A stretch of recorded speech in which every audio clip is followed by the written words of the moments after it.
Day, what is this? Week and a half? Unemployed and quarantined. I was trying to film a video right now on camera gear that I've been looking at, maybe camera gear that you've been looking at. I've been wondering a lot about the EOS R5. My friend David, Canon Dude, on Instagram, have been talking about it. We've been wanting to save up for this camera, but obviously, given the current time set we're in, a lot of people don't have an income or a very small bit of what they used to make. I've currently been looking at a 7200, obviously a 2.8 variant. After having a 2.8, I can't go back to an F4. Either a version 2 or 3. I want a mirrorless camera, but it just doesn't seem like a jump that I would need to do right now at the moment. I have already a pretty solid setup with my 6D Mark II.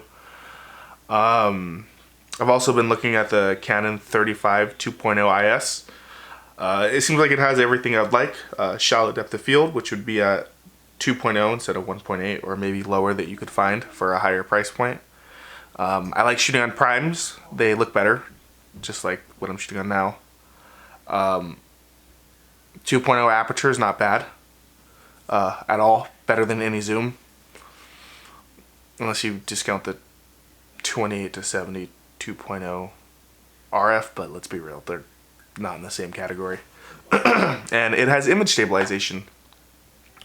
It just seems like an all-around lens that I would love to have. An IS, an image stabilized prime lens with a fast aperture. What else? I looked a little bit at the 35s, 35 1.4 IS. Good lens, but it just seems like at a focal length of fixed 85. If I spend just a little bit more money, I have a zoom lens that does the job properly. And if you wanted to shoot portraits at 200, it's going to compress that image anyways to give probably just as creamy looking as a 85. Even though it has the slower aperture at 2.8.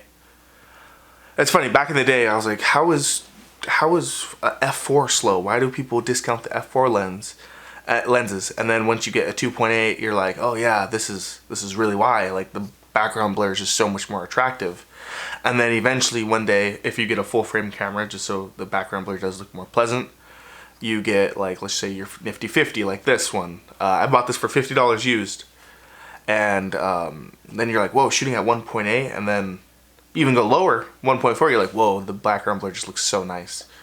But, I mean, background blur isn't everything. Sometimes you miss telling your story, depending on what's behind you. Like, currently, there's no story to tell behind me. You can clearly see I'm just in a basic room.